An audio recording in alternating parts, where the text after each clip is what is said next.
She sent her goodbye text to a stranger. He was supposed to ignore it. Instead, the most dangerous man in Boston decided she would still be alive by morning. At 11:17 p.m., Claire Bennett sat alone in a hospital parking garage with $23 in her wallet, an unpaid medical bill on the passenger seat, and a mother struggling to breathe upstairs. Rain covered the windshield. The engine was cold. Her hands would not stop shaking. She typed one final message to her sister. One wrong digit sent it somewhere else. What happened next was not a rescue story. It was a story about grief power control and the terrifying difference between being protected and being owned. Stay until the end, because the stranger behind that number was hiding a truth more dangerous than Claire's despair. Like the video and tell us in the comments where you are watching from. Because you were. Claire read the message 3 times beneath the white hospital lights. The words should have meant nothing. They had come from a man whose face she had never seen, a stranger who had no place in her life, no history with her, no reason to care whether she returned to that parking garage or disappeared inside it. Still, something in her chest loosened. Not much. Just enough for air. She slipped the phone into the pocket of her coat and stepped into her mother's room.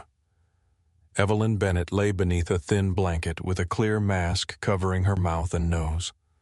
The machine beside the bed breathed in a steady mechanical rhythm, pressing air into lungs that had forgotten how to do the work alone.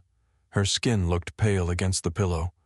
Her hands rested outside the blanket, wide and rough from 30 years of carrying cafeteria trays, lifting stock pots, wiping tables, and opening jars for children who had not yet learned how. Claire took the chair beside the bed. She had been sitting in that chair for 19 days. By then she knew every sound in the room. The small click before the oxygen machine changed pressure. The soft alarm that meant a sensor had slipped from Evelyn's finger. The footsteps of the respiratory therapist, heavier than the nurses, slower than the doctors. She could tell the hour by the hallway traffic without looking at a clock. Morning arrived in pieces. A cart rolled past with paper cups and plastic lids. Someone laughed at the nurse's station and then lowered their voice. The sky outside the window went from black to a colorless gray. Boston looked washed out beneath the rain, all brick walls, wet rooftops, and headlights moving through the streets below. Claire had not slept. Nurse Tessa Grant entered just after 7 with 2 cups of coffee. She wore red glasses and navy scrubs, and her dark hair was twisted into a loose knot that had started to fall apart sometime before dawn. She placed 1 cup beside Claire. "Drink that before you try to tell me you are fine." Claire wrapped both hands around the cup. "I wasn't going to say anything. You have a face that says it for you." Tessa checked the monitor, adjusted the blanket over Evelyn's shoulder, then looked at Claire again. "Did you talk to the counselor for a little while? Are you going to talk to her again?" Claire looked down at the coffee. "I don't know." Tessa did not push. That was one of the things Claire liked about her. Tessa asked questions as if the answers belonged to the person giving them. "Then know this," she said. "Her number will be in your discharge folder even though you are not the patient." Claire almost smiled. There is no discharge folder for sitting in a chair. There should be. Tessa moved toward the door, then paused. And Claire looked up. "You do not have to earn the right to be exhausted." The door closed softly behind her. Claire stared at her mother. For 19 days, everyone had told her some version of the same thing. Get some rest, eat something, go home for a shower, let someone else sit with her. No one ever said who that someone else was supposed to be. Her older sister Megan lived in Seattle with a husband, 2 young sons, and a job that seemed to produce a new emergency every time Claire asked when she might come home. Megan called twice a day. She cried quietly. She asked for updates. She promised to search for flights. Then one of the boys got sick. Then her husband had to travel. Then the tickets became too expensive. Then Evelyn seemed to improve for 2 days, and Megan said maybe it made sense to wait until she was stronger.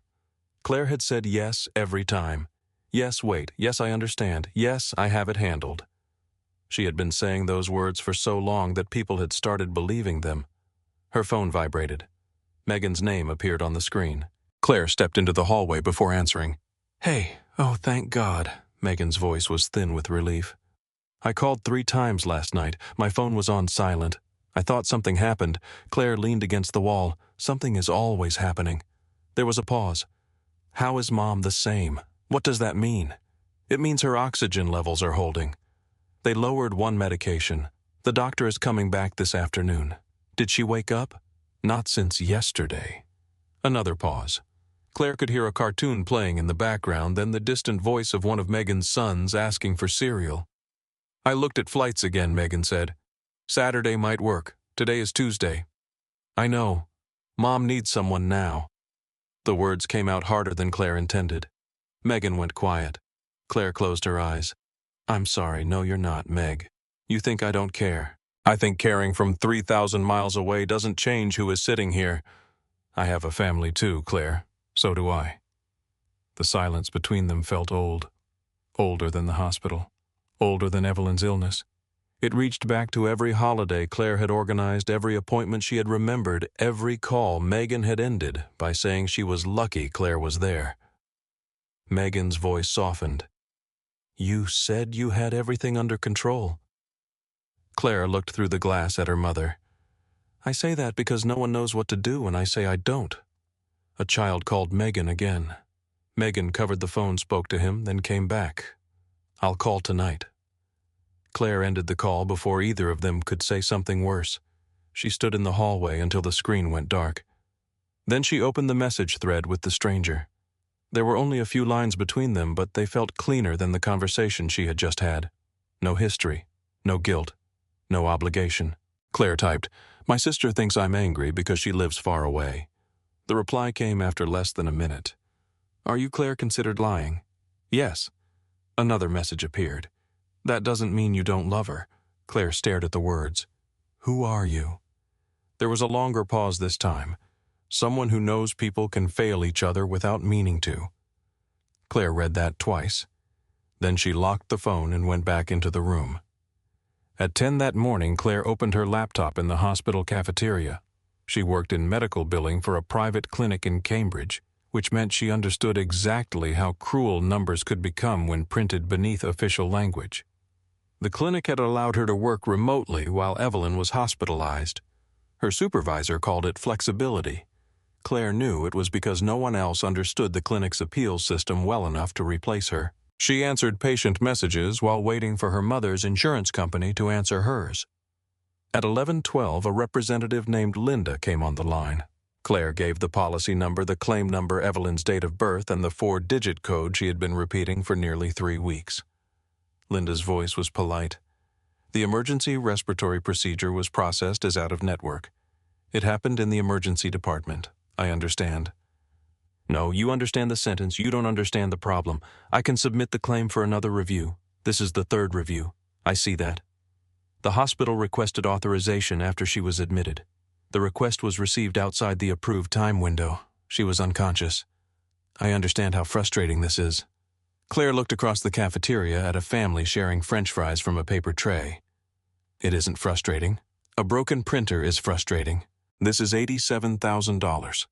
Linda was quiet for a moment. I can escalate the appeal. To whom a senior claims specialist? Can I speak to that person not directly? Can you give me their name? No. Can they call me? They may contact you if more information is needed. Claire pressed 2 fingers against her forehead. When will I know?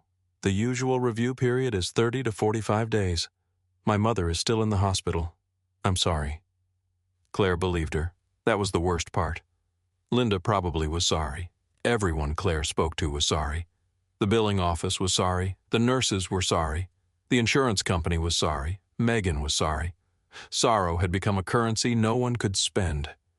When the call ended, Claire opened the document she had named Impossible Things. At the top was the hospital balance. Beneath it were the numbers she could access if she destroyed every part of her life. Savings, $4,120. Retirement account after penalties, $18,000. Her mother's house, if sold quickly and below value, perhaps $190,000, though the mortgage would take most of it. Claire's car, maybe $6,000 on a generous day. The math always reached the same conclusion. Her mother could survive the illness and lose the home she had worked 30 years to keep. Claire closed the laptop. Her phone vibrated. Did you eat? She frowned. Are you monitoring me? No. Then how do you know I didn't eat? Because people who spend the night trying to disappear rarely wake up hungry. Claire looked at the untouched muffin beside her laptop. That is a disturbing amount of confidence for a stranger. Eat half, you are controlling. Eat a quarter and call it rebellion. A laugh escaped her before she could stop it. It was small and dry, barely a sound, but the woman at the next table glanced over. Claire tore off a piece of the muffin. She took a photograph of it and sent it. Proof, the stranger replied. A convincing beginning. That afternoon, Evelyn opened her eyes. Claire was reading a medication label for the 5th time when she felt her mother's fingers move beneath her hand. She looked up so quickly the chair scraped the floor. Mom Evelyn's eyes were unfocused. Her lips moved beneath the oxygen mask. Claire leaned closer. What do you need? The sound came weakly. Water. Claire pressed the call button. Tessa entered moments later, raised the bed, and helped moisten Evelyn's mouth with a small sponge.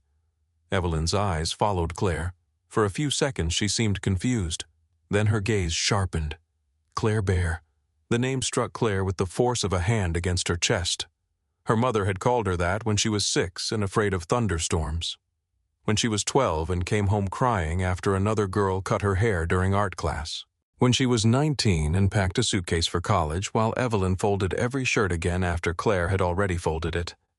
Claire smiled because crying would have frightened her. I'm here. Evelyn's fingers tightened faintly around hers. I know. The moment lasted 46 minutes. Claire counted because she had become a person who counted everything. 46 minutes of open eyes. 46 minutes of water questions and quiet recognition. Then Evelyn grew tired. The medication pulled her back under and the room returned to machines. Claire walked into the hallway. She did not call Megan. She did not call a relative. She opened the thread with the stranger. She knew my name today.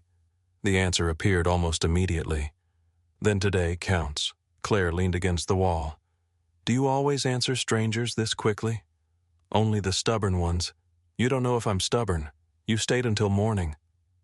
She looked at the blinking cursor. Claire. A minute passed. Declan. Claire stared at the name. That sounds fake.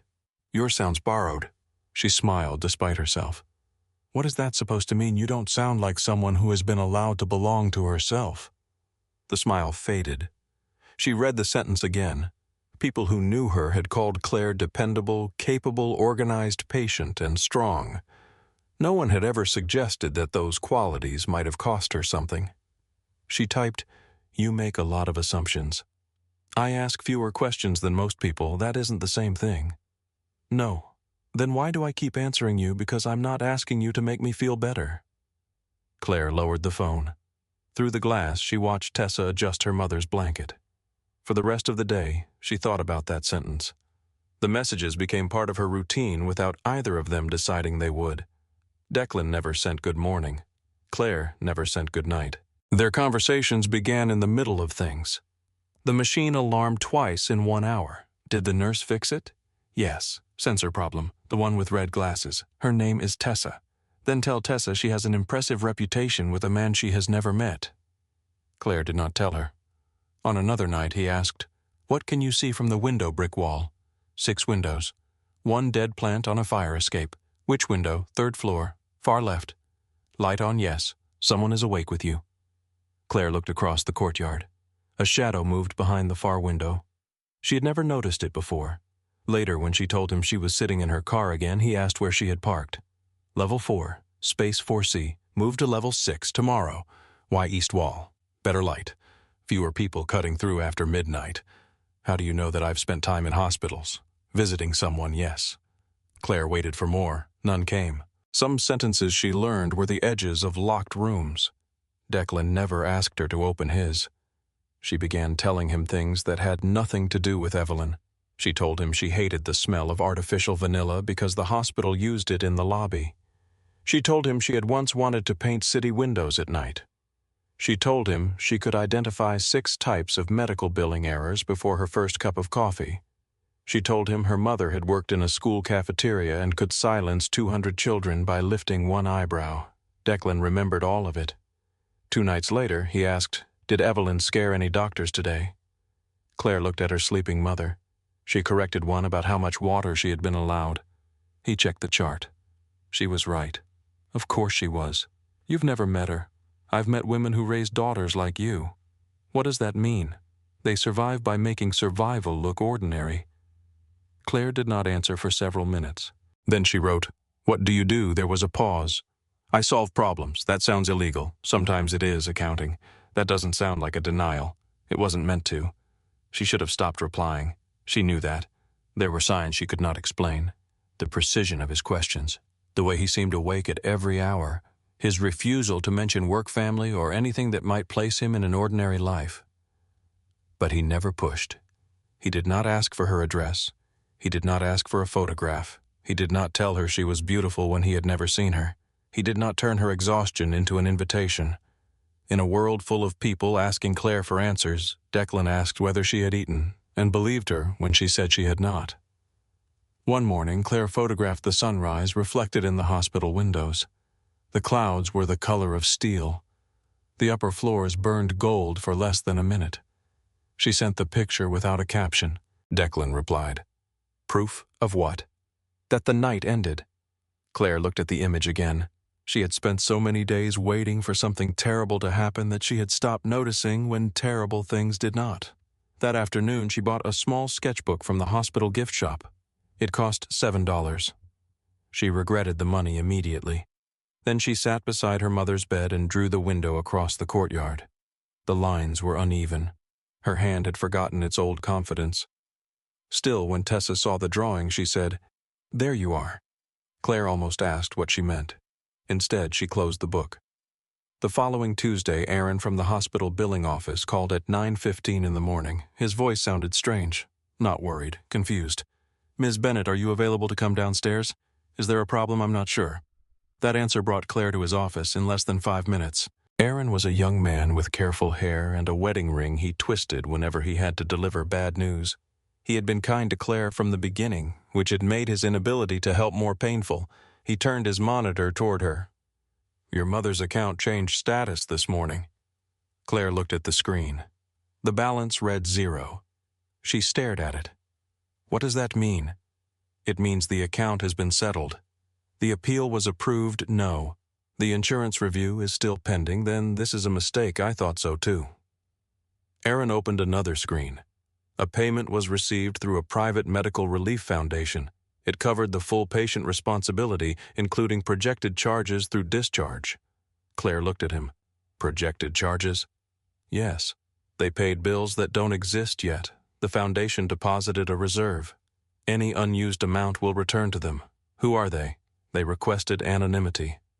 Claire sat very still. The office seemed to narrow around the monitor. How much Aaron swallowed.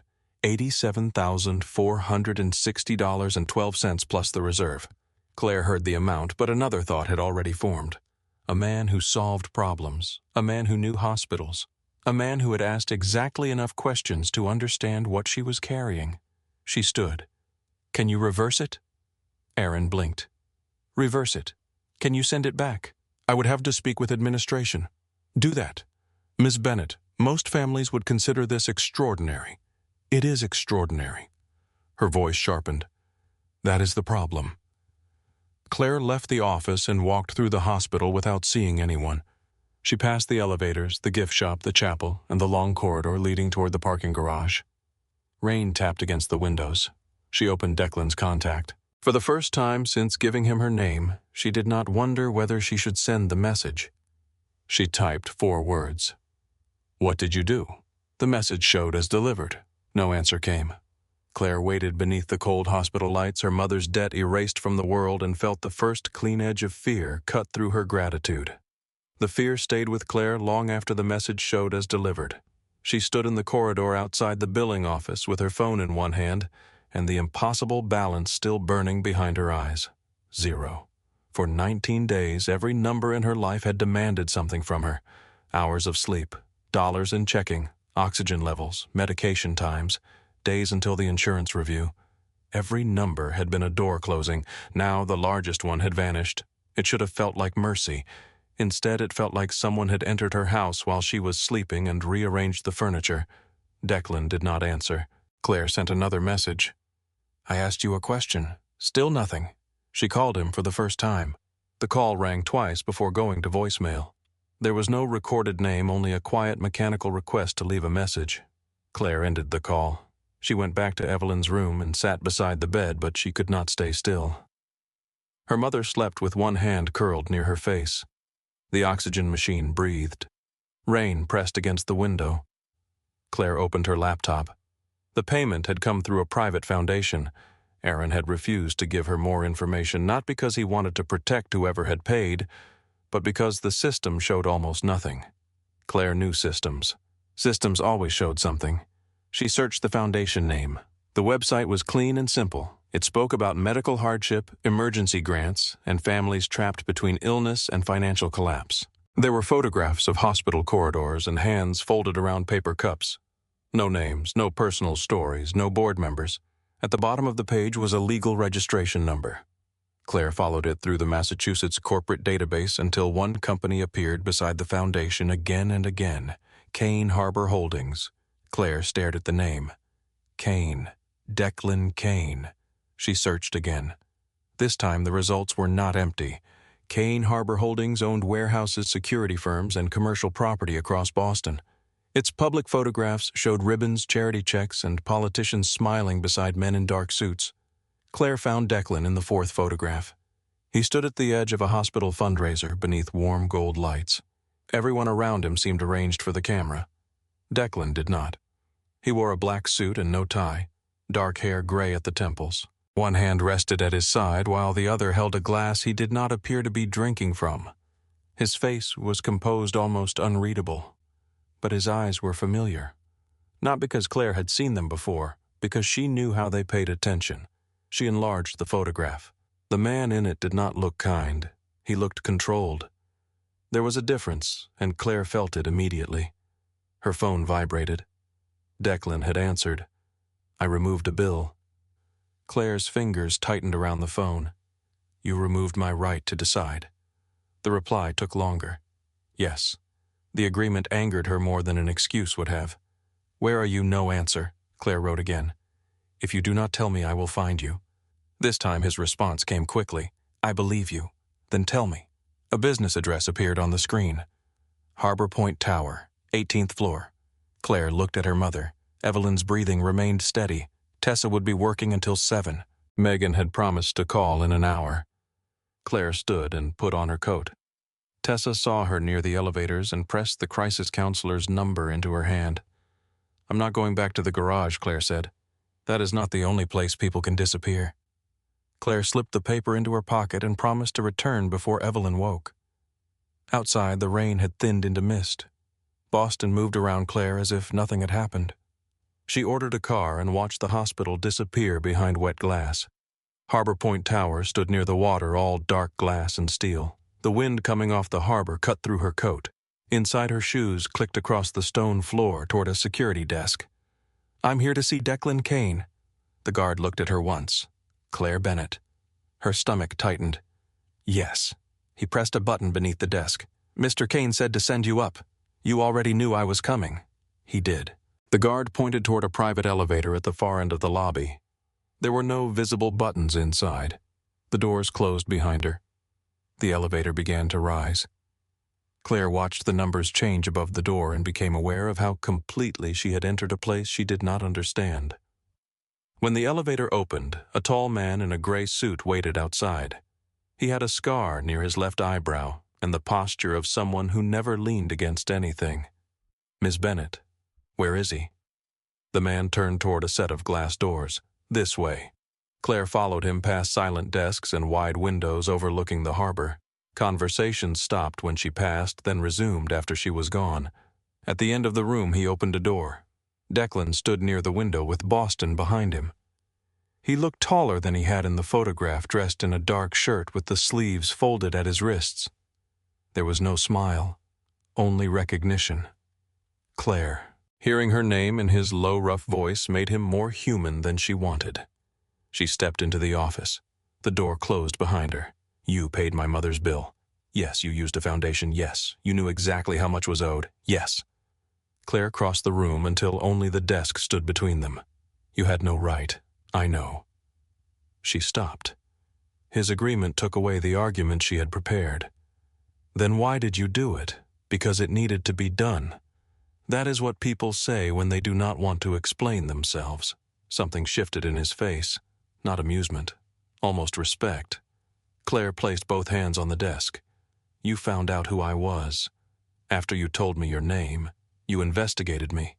I verified the account. You had people look through my life. I had one person confirm your mother's hospital balance and the reason the claim was denied.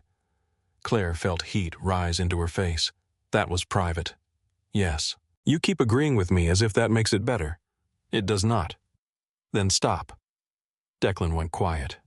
There was nothing personal in the room, only a desk, 2 chairs, and windows looking down at the city. Claire wondered how many lives had been changed there without anyone knowing his name. You moved almost $90,000 into my life, she said. You did it without asking. You did it while I was sitting beside my mother thinking I still had some control over what happened to us. Declan's gaze remained on her. You did not have control. The word struck hard. Claire straightened. I know that. No, he said quietly. You knew you were losing. That is not the same thing. Her hands curled against the desk. You think money gives you the right to decide what other people can survive. No, that is exactly what you did. I decided you should not have to survive that alone. You do not know me. I know enough. You know a phone number. You know my mother's name. You know where I park my car. I know you worked while your mother was unconscious. I know you apologized to an insurance representative after she failed you. I know you tell your sister everything is handled because you would rather collapse than make someone feel guilty. Claire's breath caught. The room went very still. How do you know about the insurance call? Declan did not answer immediately. She felt fear return sharper now. Were you listening to me? Then how the foundation reviewed the appeal documents before making the payment? Your call notes were included. Claire hated that the explanation sounded possible and that he had turned a record of her worst days into a decision. You had no right, she said again. This time her voice shook. Declan stepped away from the window, but he did not move closer to her. I know. Claire looked at him. She wanted him to defend himself. She wanted arrogance. She wanted the kind of cruelty that would make leaving easy. Instead, he stood with his arms at his sides and let her anger remain in the room. She spoke faster. You do not get to decide what I need because you have the money to provide it. You do not get to enter my life because I sent one message to the wrong number. You do not get to make me grateful to you. I am not asking for gratitude. Then what are you asking for? Nothing. Claire laughed without humor. Men with private elevators do not do things for nothing. Most do not. And you are different. No. Declan came around the side of the desk. Slowly. Not toward Claire, but toward a small table where a glass bottle of water stood beside 2 empty glasses. He poured one and placed it within her reach. Claire did not touch it. You should have asked me, she said. Yes, I might have said no. I know. Then you would have had to respect that. Declan looked down at the glass. That is why I did not ask. The honesty landed like a slap. Claire stared at him. You knew I would refuse. Yes, and you decided my refusal did not matter. For that bill on that day, yes. The anger inside her became clean. You do not protect people by taking their choices away. Something dark passed through his expression. No, he said. Sometimes you keep them alive long enough to have choices again. Claire went still. Declan lifted his eyes to hers. The office disappeared around them. You sent that message because you were saying goodbye. Claire's throat closed. I did not say that. You did not need to. You do not know what I meant. I know what it sounds like when someone is trying not to use the word. Claire took a step back. The edge of the chair pressed against her leg. Declan did not follow. You think paying a bill fixed that? She asked. No, then why his face changed for the first time? Not much. A small loss of control around the eyes. Because I answered too late once. Claire said nothing. Declan turned toward the window. For several seconds, the only sound was the rain touching the glass. My sister's name was Nora, he said. She was 22. She sent me a message at 1 a.m. His voice stayed even, but the effort behind it was visible. I read it. I thought she wanted attention. I thought she was angry. I thought I would call her when I had time to say the right thing. Claire looked at his hands. One was closed at his side. The next morning he continued, there was nothing left to say. The words did not ask for sympathy. They were too stripped down for that. Claire thought of the messages waiting on her phone at sunrise. Still here. Declan faced her again. I do not mistake silence for safety anymore. Claire's anger did not disappear. It changed shape. So you do this for everyone. No, why me? Because you answered. That cannot be enough. It was that night. Claire looked toward the gray harbor. She wanted to ask what kind of brother Declan had been before Nora's message, but some pain only became more visible when spoken. Claire reached for the glass of water, not because she wanted it, but because her hands needed something to hold. I am not keeping the money. The foundation does not accept repayment from recipients. Then I am not a recipient. You are not. Your mother is. Claire looked at him sharply. That is convenient. It is accurate. I will find a way to return it. You can try. His tone was calm, but something almost warm moved beneath it. Claire set the glass down. Do not misunderstand me. This is not charming. I did not think it was. You will not pay another bill. No. You will not contact my mother's doctors or my sister. I have not. You could. Yes, you will not follow me. Declan's expression changed slightly. I have not followed you. You knew I was coming. You told me you would find me. That is not the same thing. No, the guard called when you entered the lobby. Claire nodded once. If I leave this room, your people leave me alone. Yes, no one watches the hospital. Yes, no one checks my calls. Yes, no more decisions about my life. Declan paused. If there is a danger you cannot see, I will act. You do not get an exception. You think rules can keep you from needing anyone, and you think breaking them makes you necessary. Something wounded crossed his face. That may be true. Claire had not expected the admission. What do you do, Declan, I told you? I solve problems. For whom it depends on the problem. Claire glanced through the glass at the man in the gray suit. You own shipping companies, security firms, and a medical foundation. Where does the money come from? Declan's silence lasted half a second too long. Claire saw it. The foundation is legal, he said. That was not my question. The payment to your mother's account was legal. That was not my question either. No. Claire set the water down. Then do not expect me to trust you, I do not. The lack of persuasion unsettled her. Most men wanted to be understood as good. Declan offered no defense. Claire turned toward the door. He moved at the same time, reaching for the control that opened it. His hand stopped a few inches from the small of her back. He did not touch her. The absence of contact filled the space between them. Claire looked down. A pale scar crossed his palm from the base of his thumb toward his wrist. Declan noticed her looking and lowered his hand. The door opened. The man in the gray suit stepped aside. Claire entered the hallway, then turned back. You should have let me say no. Declan stood inside the office with the city behind him. Yes. Would you do it differently? His answer came without hesitation. No. Claire hated him a little for that. She hated herself more for understanding why. The elevator carried her back to the lobby. Outside, the rain had stopped. Claire walked without choosing a direction, anger and relief keeping pace beside her. At the diner near the hospital, her coffee went cold before she remembered ordering it. 2 women sat in the booth behind her. One turned a phone toward the other. Claire heard only part of the conversation. 2 years ago, federal case, never charged. Then she saw the photograph. Declan in a dark coat stepping out of a courthouse between 3 men. The headline beneath his face read, Federal Investigation Targets Kane Network in Boston Port Corruption Case. Claire read the first lines before the woman lowered the phone. Suspected organized crime leader, illegal gambling, union intimidation, witnesses refusing to testify. Claire sat very still. The man who had answered her goodbye message had not simply known how to erase a debt. He belonged to a world where debts were never erased. They were collected. The thought followed Claire all the way back to the hospital. It moved beside her through the automatic doors, rode with her in the elevator, and stood behind her while she washed her hands outside Evelyn's room. On the 19th floor, the world remained painfully ordinary.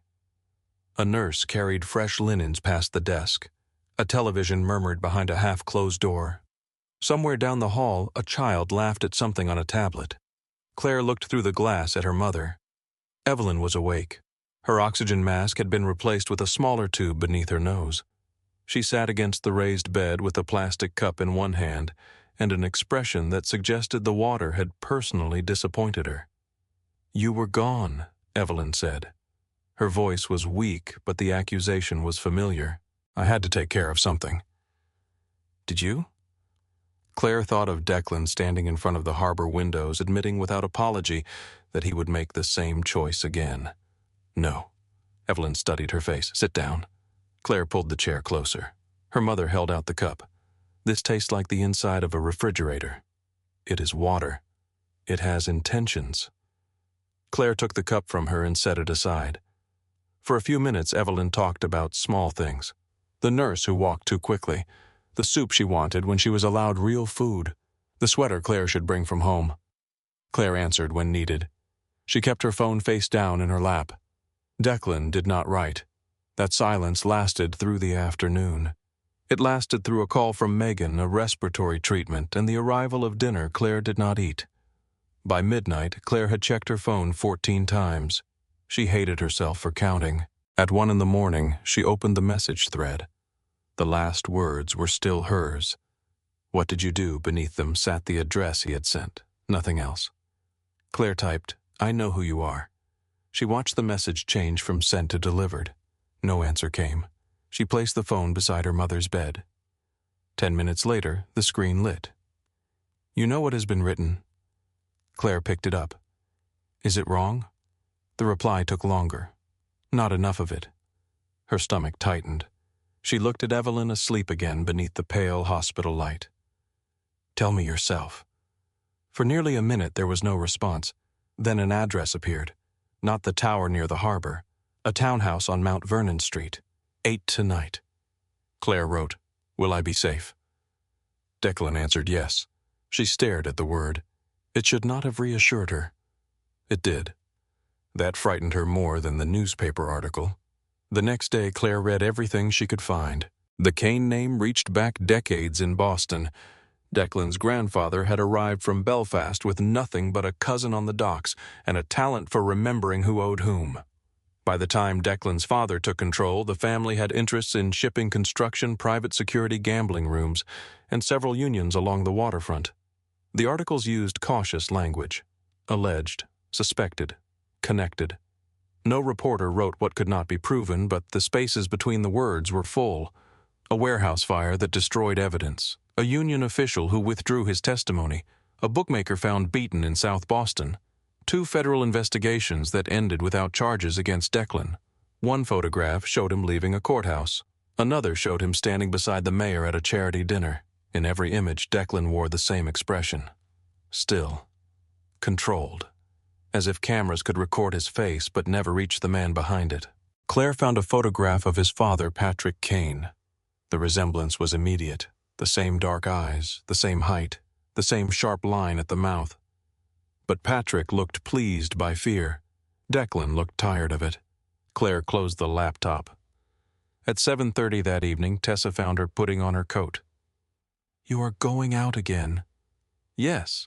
Should I ask where number? Tessa folded her arms. Should I ask who? Claire paused. No, that is not comforting. Claire looked through the glass at Evelyn. She will be all right for an hour. She will, and I will come back. Tessa's expression softened slightly. That sounds like a promise you are making to yourself. Claire slipped her phone into her pocket. Maybe it is. The townhouse stood on a quiet Beacon Hill street lined with old brick homes and black iron railings.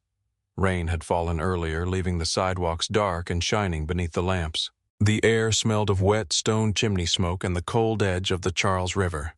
Claire stopped at the bottom of the steps. There were no visible guards, no black cars, no men standing beneath awnings. The front door opened before she knocked. Declan stood inside. He wore a charcoal sweater and dark trousers. Without the office, the suit, or the city behind him, he looked less powerful. That made him more dangerous. Claire. She stepped across the threshold. You keep knowing when I arrive. There is a camera above the door. She looked up. A small black lens watched the street. At least that answer is honest. I told you I would not lie about what can hurt you. You have not told me anything yet. Declan closed the door. The house was quiet. Not empty, Claire thought. Quiet. She could feel the presence of people somewhere beyond the walls, even if she could not see them. Declan led her through a narrow hall into a large kitchen at the back of the house. Warm light fell across dark cabinets, a long wooden table and windows overlooking a small enclosed garden. It was the last room she expected him to inhabit. There were no weapons displayed, no expensive art, no evidence of the man described in the articles. Only a bowl of apples, a folded newspaper, and a single coffee cup beside the sink. Claire remained standing. Declan took the chair across from her. He did not ask her to sit. You wanted the truth. I want your version of it. My version will not make it better. That is not why I came. He studied her for a moment. Then he began. My family controlled part of the port before I was born. My grandfather started with favors.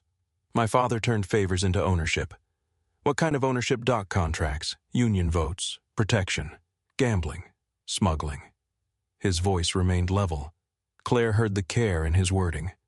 What did you smuggle? Anything people were willing to pay enough to move? Weapons, yes. Drugs, sometimes. People. Declan's expression changed. No, you expect me to believe there was a moral line. There was a line. You broke laws, threatened people, and moved weapons through the city, but you had rules. Yes. The certainty in his answer unsettled her. What happened to your father? He was killed. Claire waited. Declan looked toward the dark garden. I was 28. He had enemies inside the organization and outside it. One of them decided his death would create an opening. Did it for 6 hours. Claire understood the meaning before he explained it. You took control. Yes. How Declan looked back at her, quickly. The answer carried more violence than a detailed story would have. Claire moved to the table and pulled out a chair.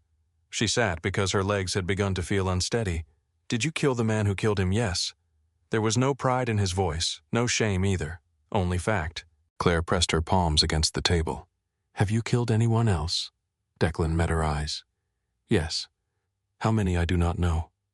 She searched his face for cruelty. What she found was worse, memory. You do not know I stopped counting because counting began to feel like a way of pretending numbers could hold responsibility. Claire looked away. Outside, water slipped from one leaf to another in the garden. The room felt too warm. The foundation, she said. The money that paid my mother's bill. It came from Kane Harbor Holdings. Is that money clean? It was taxed, recorded, and transferred legally. That is not what I asked. No. Was it earned through crime? Some of the company was built with criminal money. Much of it is legitimate now. I cannot separate every dollar from what created the structure. Claire let out a slow breath. So I was right. Yes, I should return it. You can. She looked at him. You said the foundation would not accept repayment. It will if I instruct it to. Why did you tell me I could not? Because I wanted you to keep it. That is manipulation. Yes. His honesty struck her again. You say the truth like it excuses you. It does not. Then why keep saying it? Because lies would insult you. Claire stood and walked toward the windows. Her reflection hovered in the dark glass. Behind it, Declan remained at the table. She had expected the truth to simplify him. Instead, it made him impossible to divide. The man who ordered violence was the same man who remembered Tessa's glasses. The man who inherited power through blood was the same man who sent a stranger 7 messages because he could not bear another unanswered goodbye. Claire turned. The version of you in my phone felt real. It was, and this is real too. Yes, you cannot separate them. I do not. Then how am I supposed to? You are not. The answer left nowhere for her to hide. Claire walked back to the table, but did not sit. Why tell me all of this? Declan's hand rested near the coffee cup, because the last woman close to me did not know enough. Claire waited. Her name was Elise, he said. She believed I worked in shipping and security. She knew my family had a reputation, but I kept the rest from her. What happened? One of my father's old rivals took her. Claire felt the room narrow. Did she survive? Yes. The word came too quickly. But she survived the first night. Claire closed her eyes. Declan continued quietly. She did not know what questions to answer. She did not know which names mattered. She did not know that promises meant nothing once they had what they wanted. Did you find her? Yes. Too late. Yes. For the first time, Declan's voice weakened, barely, but Claire heard it. I thought ignorance would keep her safe, he said. I thought distance from the truth was the same thing as distance from danger. Claire looked at his scarred hand. Was she someone you loved? Yes. And after her, no one. The answer remained between them. Claire should have stepped back. Instead, she stayed where she was. You are telling me because you think I am close to you. Declan's gaze settled on her. My people noticed you. Her pulse quickened. What does that mean? It means you entered my office. You came to my home. I answered calls in rooms where men notice when I answer. You told them about me, no, but they know my name. Yes. Claire gripped the back of the chair. Is that a threat? No, it sounds like one. It is a consequence. The word was calm, almost gentle. That made it worse. Declan stood. Claire's body tightened automatically. He noticed and stopped on the other side of the table. If you leave tonight, I will make certain no one contacts you again. The foundation payment remains a gift. No one will ask anything from you. And if I do not leave you, understand that privacy becomes harder. You understand that people may see you as leverage. You understand that I cannot promise danger will never reach you. You promised I would be safe here. You are safe in this house. That is not the same promise. No. Claire stared at him. You make everything sound like a contract. Contracts are clearer than promises. What are you promising? Declan's voice dropped. That I will never lie to you about what can hurt you. Claire looked at the door. She imagined walking through it, returning to the hospital, deleting his number, and allowing the man behind the messages to become a mistake she had survived. It should have been easy, but easy choices did not feel like this. She pulled out the chair and sat again. Declan did not move. I am not choosing you, she said. I know. I am not forgiving you. I did not ask. I am sitting here because I do not know what part of you frightens me most. He took his seat slowly. That is enough. No, it is not. For tonight it is. They remained at the table without speaking. Claire listened to the house settle around them. A pipe clicked inside the wall. A car passed beyond the garden. Somewhere on another floor, a door closed softly. The silence felt different from the one in the hospital parking garage. That silence had swallowed her. This one held its shape. When Claire finally stood to leave, Declan walked her to the door. He did not touch her. At the threshold, she turned. Does everyone obey you, most people? And the ones who do not? His expression did not change. They usually have a reason. Claire stepped onto the wet sidewalk. A black sedan was parked across the street. Its headlights were off. A man sat behind the wheel. Claire looked back at Declan. He had already seen the car. The softness left his face. Go inside, he said. Is that one of yours? No. The man in the sedan lifted a phone. Declan reached for Claire's arm, then stopped himself. Inside. Now. The command in his voice was not the voice from the messages. It was the voice that had held a criminal organization together after his father's murder. Claire stepped back into the house. Declan closed the door and pulled out his phone. He spoke one name. Rourke. Then he gave the license plate. No explanation. No raised voice.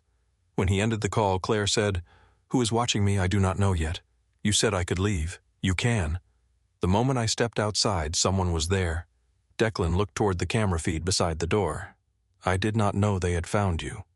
Who are they? A rival group, or federal agents, or someone hoping I will assume one of those. Claire's mouth went dry. What do they want to know whether you matter? She looked at him. And do I? Declan's jaw tightened. That is no longer the useful question. What is whether they believe you do? He opened the door only after 2 dark vehicles turned onto the street. 3 men stepped out. One was the man with the scar from Declan's office. The sedan across the street tried to pull away. A black vehicle blocked it. The driver's door opened. 2 men dragged the stranger onto the pavement. Claire moved toward the steps. Declan caught her wrist. The contact stopped both of them. His hand was warm and careful despite the force moving through the street below. Do not look, he said. Claire pulled free. You do not get to tell me the truth and then hide what it looks like. Declan's eyes held hers. Down the street, the driver was forced against the hood of the sedan. No one struck him. Not yet. Declan released a slow breath. Then he stepped outside and placed himself between Claire and the men, not to hide the scene, to make certain every person on the street saw where he stood. The man with the scar looked. Declan's voice cut through the rain-washed silence. Never look at her again. The warning was not loud. It did not need to be. Claire felt its weight move through every man present. Her phone vibrated in her coat pocket. She pulled it out. A message from Tessa filled the screen. "Your mother is awake and asking for you." Claire looked from the words to Declan. "I have to go back. I will take you."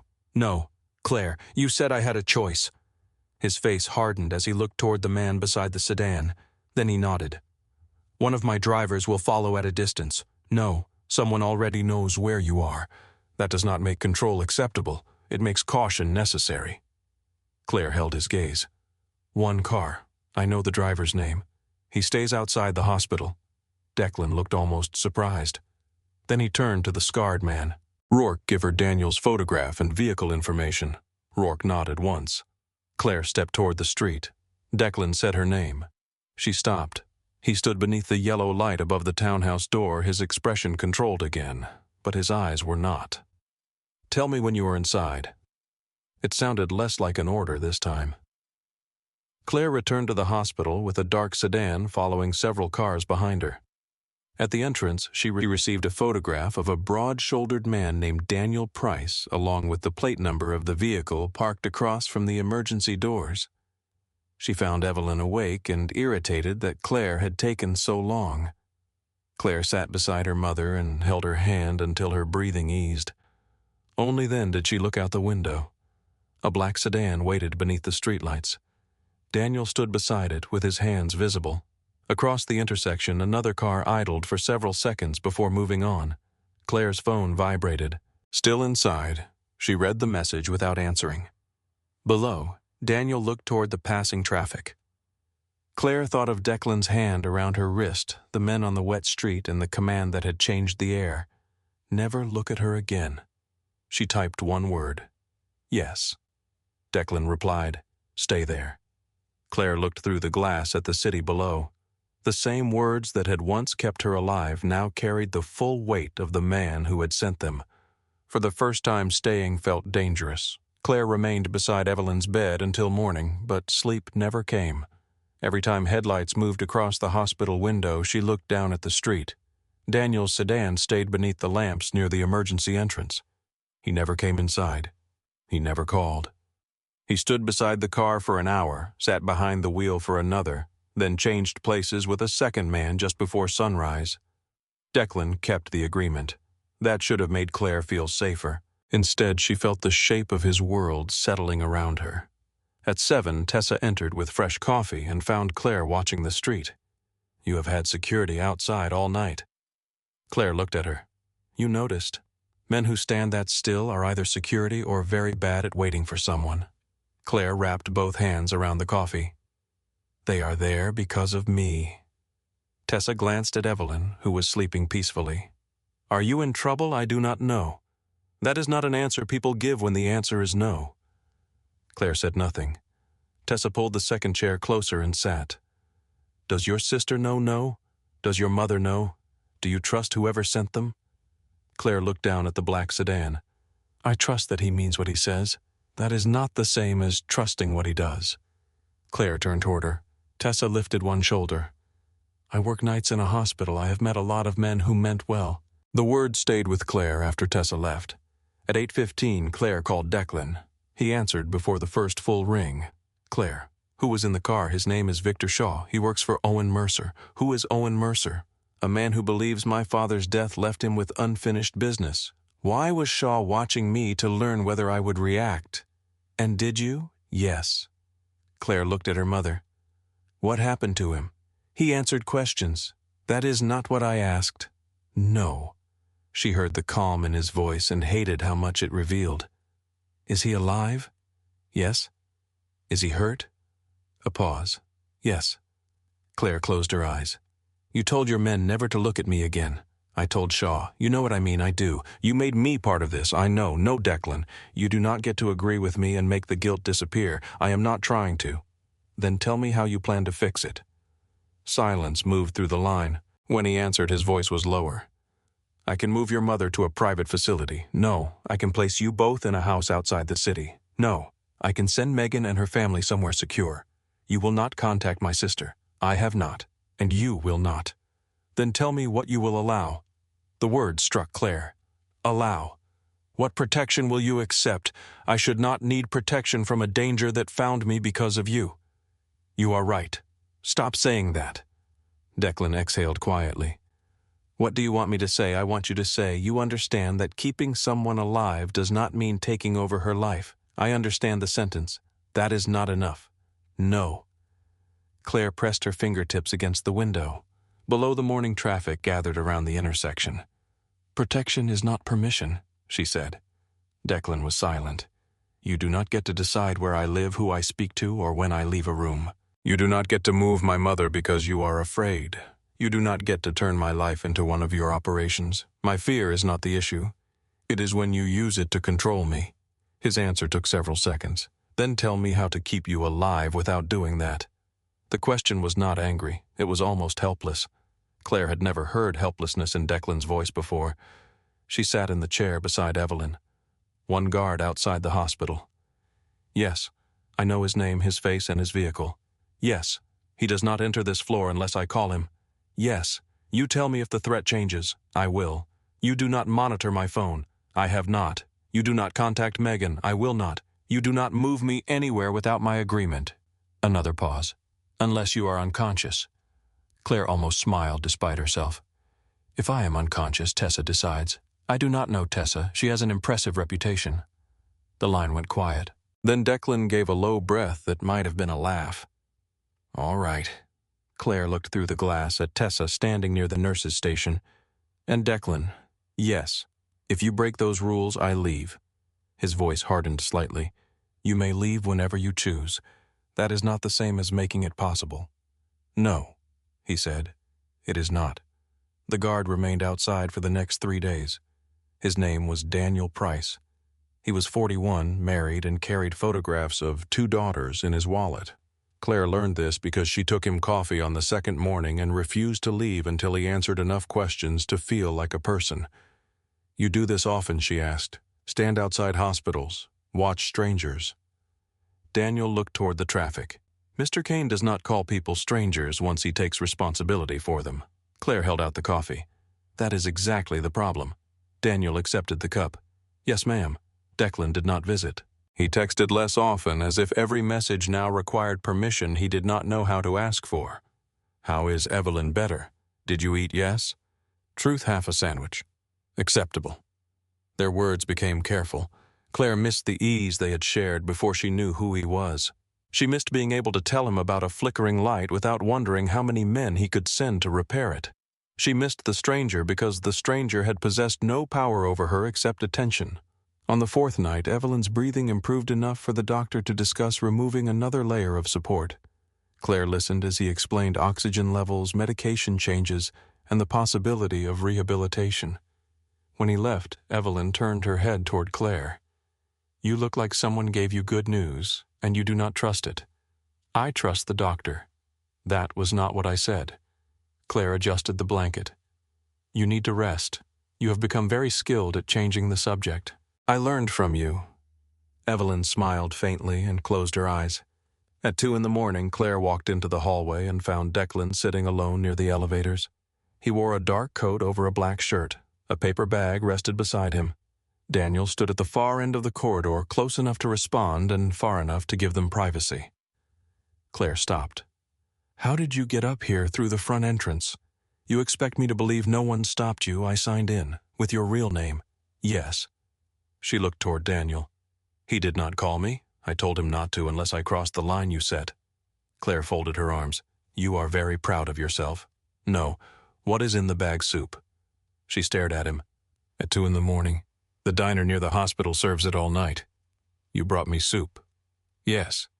Why you said their chicken soup was the only thing in Boston that did not taste like a waiting room. Claire had said that almost 2 weeks earlier. Before she knew his surname. Before the money. Before the car outside his house. Declan stood and held out the bag. I can leave. Claire looked at the soup, then at the empty chairs beside the elevator. You came this far. That is not permission. The answer softened something in her. She sat. Declan took the chair beside her, leaving one empty seat between them. Claire opened the container. Steam rose into the cold hallway air. You threatened the kitchen into reopening. They never closed. It is 2 a.m. Then they have a poor business model. Claire tasted the soup. It was still hot. For several minutes they did not speak. The hospital breathed around them. Wheels moved over polished floors. A monitor sounded behind a closed door. Rain tapped softly against the windows at the end of the corridor. Declan watched the elevator numbers. Claire watched his hands. You said your sister drew, she said. His gaze remained ahead. Yes. What did she draw? Buildings. Why buildings? She liked windows. Claire lowered the spoon. City windows, mostly. The answer felt too close to her own abandoned paintings. Declan leaned forward, resting his forearms on his knees. Nora drew on everything. Receipts, newspapers, the backs of envelopes my father kept in his office. He would shout when he found them. Did she stop? No.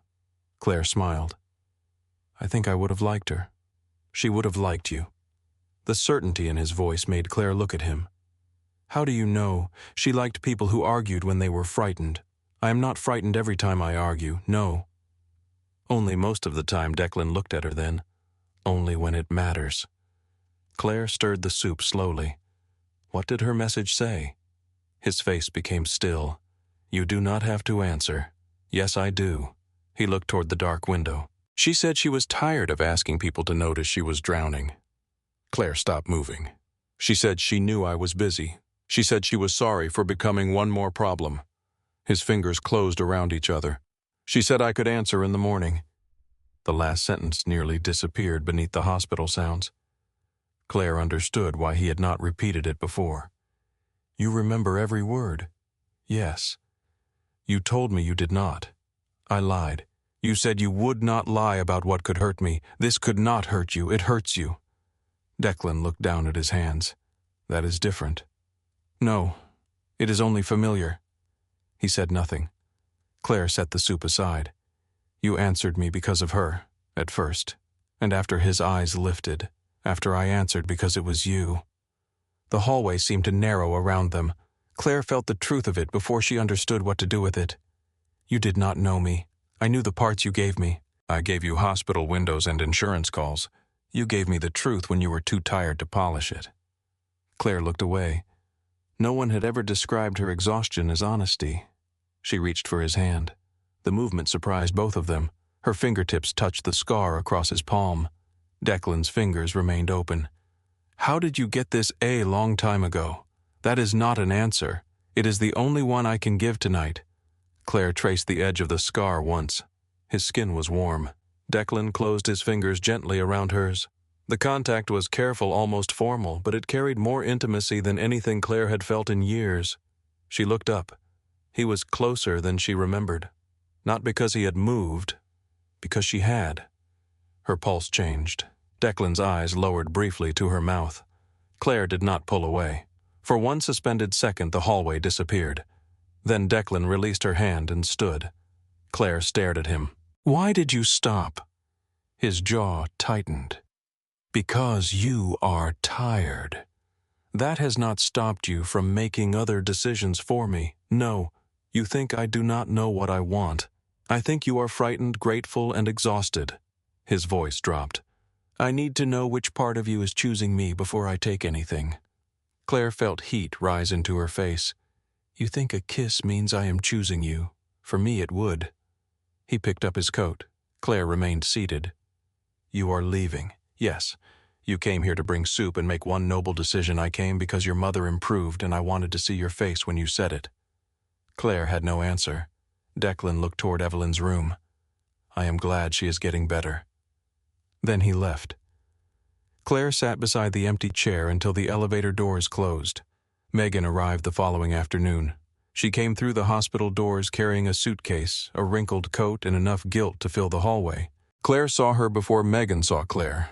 For a moment, neither sister moved. Then Megan crossed the distance and pulled Claire into her arms. Claire remained stiff for 2 seconds. After that, she held on. Megan cried first. I am sorry. Claire closed her eyes. I know. No, you do not. I kept telling myself you would say it if you really needed me. I did say it. You said you were handling it, because every time I said I could not, you told me why you could not come. Megan stepped back. Her eyes were red. I have children. And I have a mother, I know. No. You remembered when I called. The words hurt them both. Megan looked through the glass at Evelyn.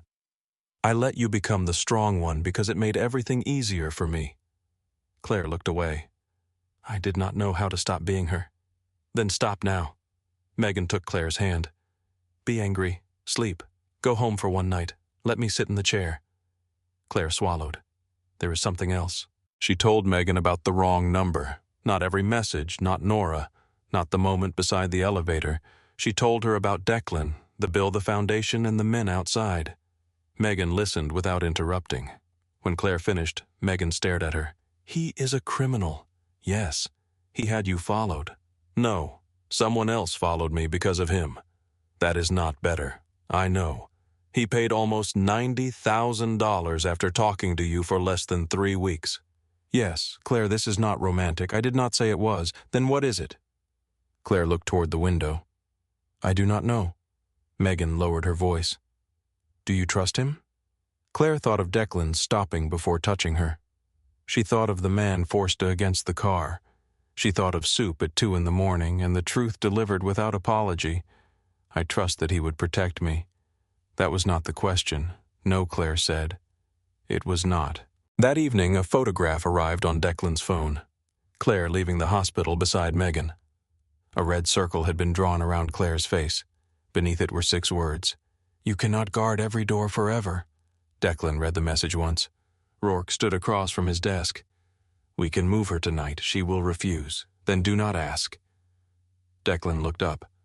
Rourke fell silent. Her boundaries are not security suggestions. Her boundaries will not stop Mercer. No. Then what will Declan looked at Claire's photograph? He knew the answer before he allowed himself to say it. Removing the reason he is watching her. Shortly before midnight, Claire received a message. Your mother is improving. Megan is there. She sat upright in the chair beside Evelyn. Another line appeared. The threat will be handled. Then the final message. You will not hear from me again. Claire called immediately. The call went straight to voicemail. She called again. Nothing. She opened the thread and typed, You do not get to decide when I leave. The message remained undelivered. By morning, Daniel was gone from outside the hospital. Kane Harbor Holdings told Claire that Declan was unavailable. At sunset, she stood outside his townhouse and pressed the bell until a man she did not recognize opened the door. Mr. Kane is not here. Where is he? I cannot tell you. Claire pushed past him. The kitchen was empty. The coffee cup was gone. The newspaper had been removed. The long wooden table looked untouched, as if no one had ever sat across from her and admitted the truth. Claire took out her phone. Her last message still had not reached him. You do not get to decide when I leave. For the first time since the parking garage, Declan was the one trying to disappear. Claire stood in his silent kitchen with her phone in one hand and anger rising through the fear in her chest. The man at the doorway watched her carefully. He was younger than Rourke, broad through the shoulders with rain darkening the collar of his coat. Miss Bennett, you need to leave. I need to know where he is. I cannot tell you. Cannot or will not. The man looked toward the hall as if he hoped someone else might answer for him. Claire stepped closer. He entered my life without permission. He paid my mother's hospital bill without permission. He put men outside her room without permission. Now he thinks he gets to vanish without permission. The man's expression changed slightly. Not amusement, recognition. You sound like him. I do not. You do when you are angry. Claire looked past him toward the empty house. Is he alive? Yes. The answer came quickly enough to believe. Is he hurt? The man hesitated. Claire's fingers tightened around the phone. Is he hurt? He was not when I last saw him. That is not an answer. It is the only one I have. Claire thought of every incomplete answer Declan had given her, every sentence that ended at the edge of a locked room. She was tired of standing outside them. Tell him I came. I will. Tell him I am angry. I do not think that will surprise him. Tell him he was wrong. The man held her gaze. about what Claire looked down at the message that had never reached Declan. You do not get to decide when I leave. Everything. She walked out before the man could respond. The rain had stopped, but the city still shone with it. Water gathered between the old stones of the sidewalk. Windows glowed behind curtains. Somewhere nearby, a church bell marked the hour. Claire stood at the bottom of Declan's steps and looked back once. No face appeared behind the glass. No message reached her phone. She returned to the hospital alone. Megan was asleep in the chair beside Evelyn's bed, her head tilted against the wall, one hand resting near their mother's blanket. Claire stopped in the doorway. For 19 days that chair had belonged to her. Seeing Megan in it should have made Claire feel replaced. Instead, she felt something inside her loosen. Not relief exactly. Permission. She walked to the family lounge and sat beside the dark window. The hospital counselor had given her a card 3 nights earlier. Claire had placed it in her wallet behind an expired parking receipt. She took it out. The name printed across the front was Dr. Alice Monroe. Beneath it was a phone number. Claire stared at the card for a long time. Then she called. A recorded message answered asking her to leave her name and number. Claire almost ended the call. Instead, she waited for the tone. My name is Claire Bennett, she said. You met me in the consultation room after midnight last week. Her voice sounded unfamiliar. Careful. Small. I said I did not know if I wanted to talk again. She looked through the glass at Boston sleeping below.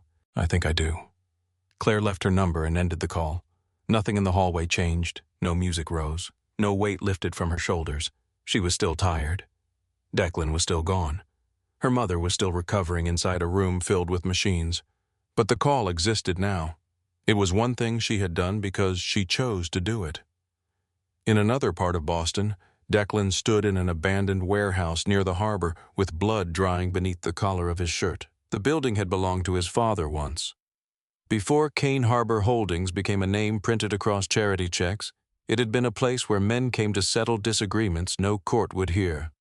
Salt wind moved through broken windows. Rourke stood near the entrance with 2 men.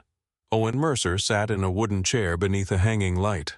His hands were tied in front of him, though the rope was almost unnecessary. His face was swollen. One eye had closed. Declan remained several feet away. Mercer smiled through a split lip. You always did make women expensive. Declan's expression did not change. You sent a man to the hospital. I sent a man to watch a door. You sent Claire's photograph. I needed to know if the stories were true. What stories that Declan Kane finally found something he could lose. Rourke shifted near the entrance. Declan raised one hand. The room became still. Mercer leaned back in the chair. Your father would have understood. Find the weakness. Press until the structure breaks. My father is dead, because you were not strong enough to see the knife coming. Declan stepped into the light. Mercer watched him closely.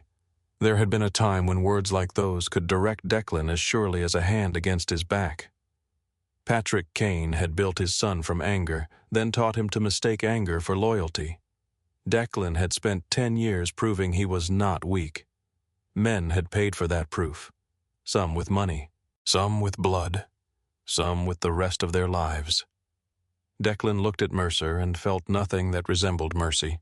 But he thought of Claire saying his name in a hospital hallway. Protection is not permission. He had heard the sentence every hour since. Mercer smiled again. You cannot guard her forever.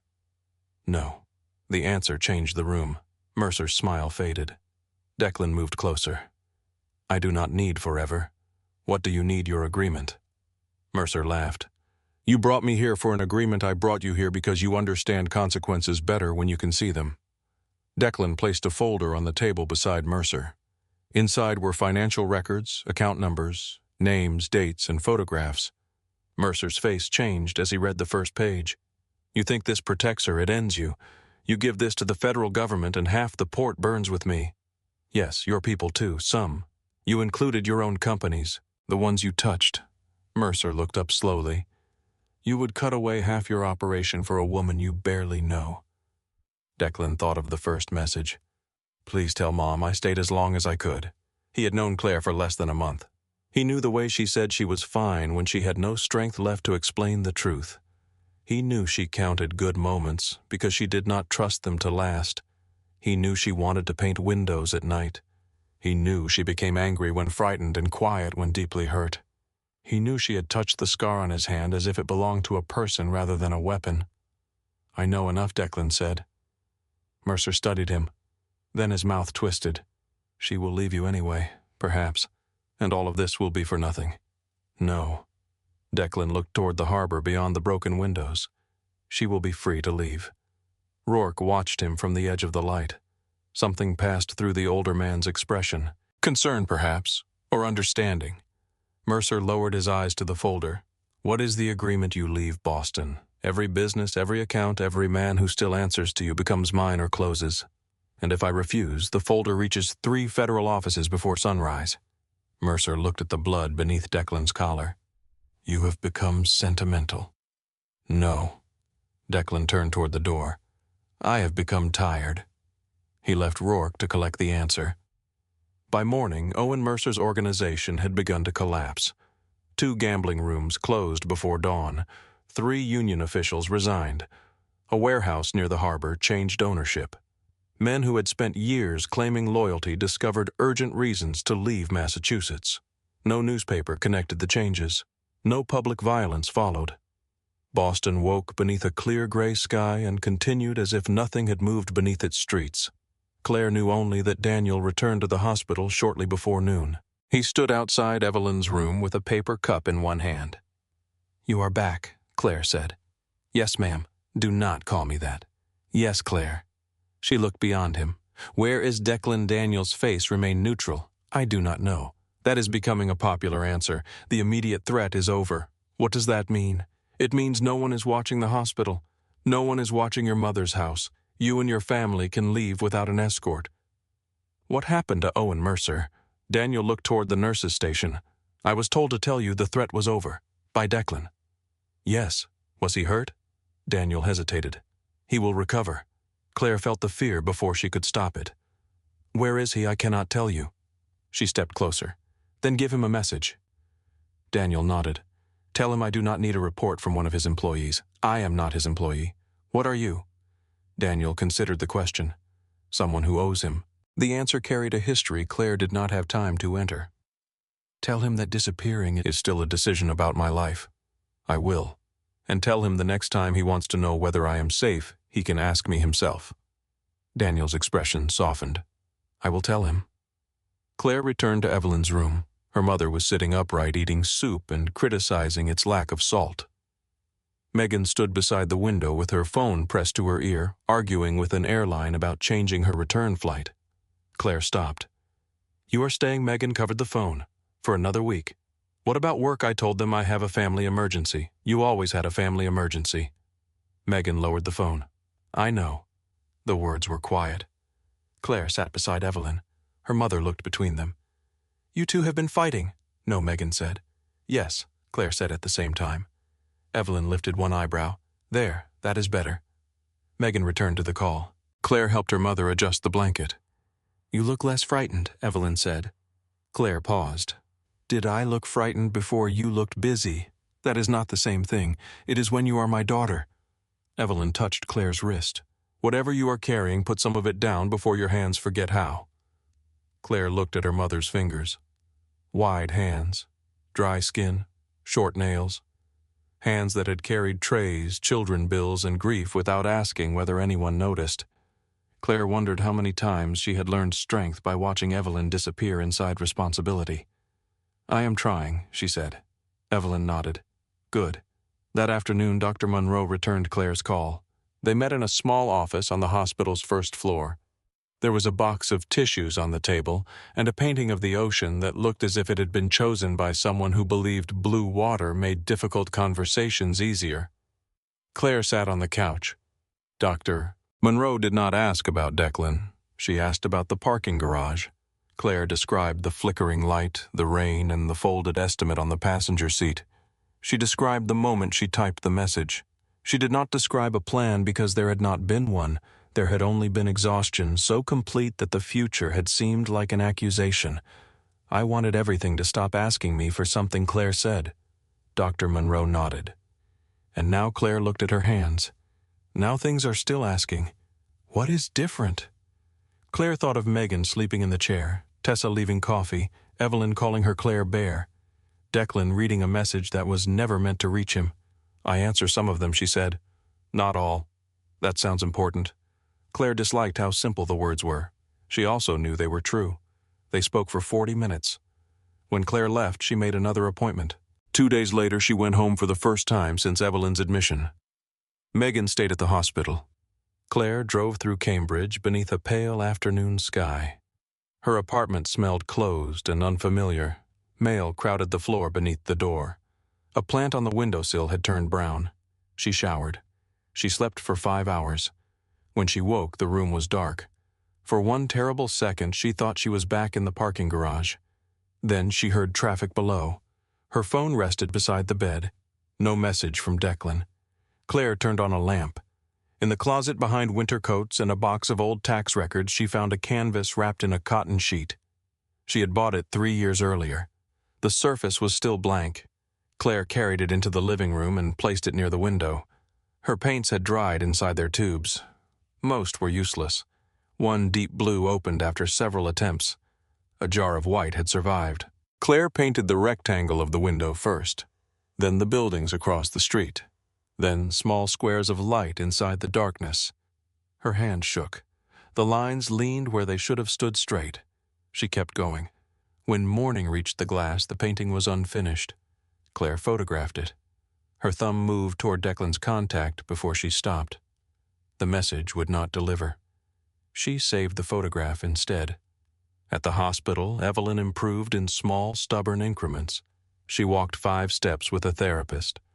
The next day, she walked 9.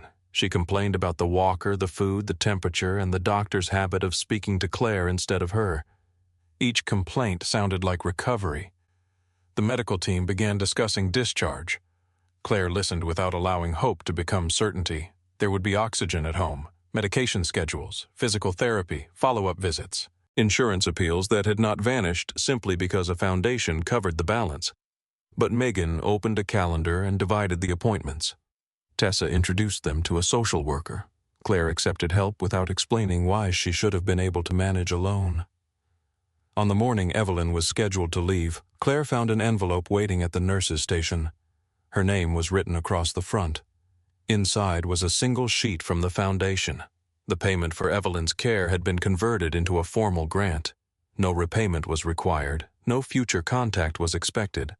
The document included an independent attorney's number if Claire wished to verify the terms. There was no note from Declan. At the bottom of the page beneath the foundation seal, someone had written one sentence by hand. "The choice is yours now." Claire recognized his writing from nothing she had seen before. She knew it anyway. Her anger returned, but it no longer stood alone. She folded the paper and placed it in her coat. Evelyn left St. Catherine's 6 weeks after the night Claire sent the message. The hospital provided a wheelchair, though Evelyn complained she could walk perfectly well. "You walked 12 steps yesterday," Claire said. 13. "Then you can walk 13 steps when we get home." Megan pushed the chair toward the elevator. Evelyn looked up at her. "You are enjoying this?" "A little."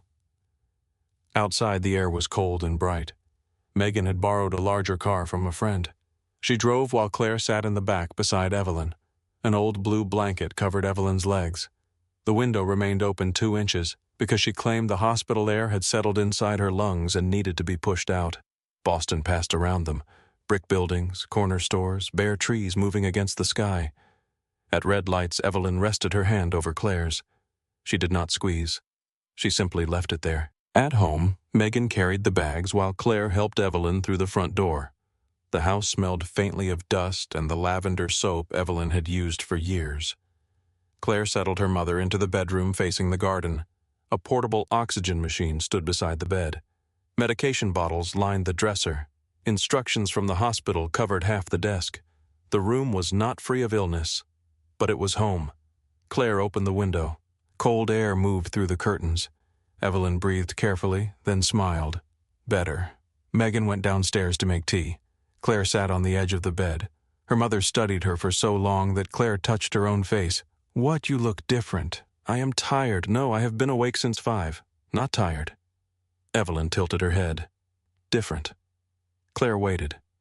Her mother's eyes moved over her face as if reading something written beneath the skin. Someone is looking at you. Claire's breath caught. What does that mean? It means someone looked long enough for you to stop disappearing. Claire looked toward the garden. A few green shoots had begun to rise near the fence despite the cold. You have been in the hospital too long, she said. Probably. Evelyn closed her eyes. Is he handsome? Claire stared at her. Go to sleep. That means yes. Within minutes, Evelyn's breathing became slow and even. Claire remained beside her until Megan appeared in the doorway with 2 cups of tea. She asleep? Yes. Megan handed Claire a cup. Have you heard from him, no? Do you want to? Claire looked down at the tea. Yes. Megan sat beside her. That does not mean you have to forgive everything. I know. It does not mean what he did was romantic. I know. It does not mean you owe him. Claire turned toward her sister. I know. Megan nodded. Good. They drank tea in silence. That evening, Claire saw the car at the end of the street. It was not one of the security vehicles she had memorized. It was Declan's. He stood beside it beneath a bare maple tree wearing a dark coat with one hand in his pocket. He did not approach the house. He did not step through the gate. He waited on the public sidewalk as if the boundary mattered. Claire placed her cup on the kitchen table. Megan followed her gaze. Is that him? Yes. Do you want me to come outside? Claire considered it. No. Do you want me to stay near the door? Yes. Megan nodded. Claire put on her coat and walked into the cold. Declan watched her approach. There was a healing cut near his temple. His movements were careful, though he tried to hide it. Claire stopped several feet away. You are hurt. I have been worse. That is not an answer. No, you disappeared, yes. Her anger sharpened. You do not get to do that. I thought removing myself would remove the danger. You thought wrong, yes. Stop agreeing with me. A faint change touched his mouth. Claire almost hated him for it. You left a document at the hospital. The foundation needed to clarify the grant. You wrote on it. Yes, the choice was always mine. No. Declan's honesty erased the space between them. Claire stared at him. He looked toward Evelyn's window. Not at first, he said. I took the first choice from you because I was afraid you would refuse the money. Then I tried to take another because I was afraid you would stay near me. You do not protect people by removing every road except the one you prefer. I know that now. Do you, yes? Claire folded her arms against the cold. What happened to Mercer? He left Boston. Because you asked, no. Is he alive? Yes. Will he return? I do not believe so. That is not certainty. Nothing I could say would be certainty. Claire watched his face. There was no attempt to soften the truth. No promise that danger had vanished forever. She appreciated that more than reassurance. You could have called me. Yes, you could have told me what you were doing. He was monitoring communication. You could have sent Rourke. I did not want to make you part of the negotiation. I was already part of it. Declan lowered his eyes. Yes. For several seconds, neither spoke. A curtain moved in Evelyn's window. Megan's silhouette appeared behind it, then moved away. Declan looked toward the house. Your mother is home. She is. I am glad. Claire felt the simple words move through her. You left because you thought I did not need you anymore. Yes, that was arrogant. I know. You paid the bill because you thought I needed you. Yes, that was also arrogant. Yes. Claire stepped closer. Declan remained still. You keep confusing being needed with being allowed to stay. Something changed in his eyes. The control did not vanish. It opened. I do not know the difference, he said. The confession was quieter than anything he had told her in the kitchen. Claire looked at the man who had inherited an empire built on fear. The man who could move money men and danger through the city with a phone call. He knew how to take control of a room. He did not know how to ask for a place inside one. Claire let the silence remain. Then she said, You ask. Declan's voice was rough. May I stay? Not here. His face closed slightly. Claire continued. You may have coffee with me tomorrow. He looked at her. In public. All right. During daylight. That seems excessive. You are still a suspected organized crime leader. Suspected. Claire almost smiled. You admitted everything. To you, coffee, 10 in the morning, the diner near the hospital. Declan nodded. I will be there. You do not send a car for me. No, you do not pay the diner to close. I had not considered it. Now you have. Yes, you do not bring guards to the table. They will be outside. Claire looked at him. One car, one car. You tell me if anything changes. I will. You do not lie because you think the truth only hurts you. Declan held her gaze. I will try. That is not a promise. It is the most honest one I have. Claire accepted it. Not because it was enough for forever. Because it was enough for coffee. Declan shifted as if preparing to leave. Claire saw the movement and felt a sudden fear that once he turned away, the distance between them would return. Declan. He stopped. She stepped close enough to see the gray at his temples, the cut near his eyebrow, and the exhaustion beneath his eyes. Why did you answer that night? His expression softened. You know why. I know about Nora. That was why I sent the first message. And the rest, Declan looked at her as if the answer had been waiting longer than either of them, because every time you answered, the world felt less empty. Claire's throat tightened. He lifted one hand, then stopped before touching her face. The same pause as in his office, the same distance that asked rather than assumed. Claire closed it. She placed her hand over his and guided it to her cheek. Declan's breath changed. You are tired, he said. I slept 5 hours. You are still grateful. I am also angry. I noticed, and frightened. His thumb moved once against her cheek. Of me sometimes. Declan did not look away. You should be.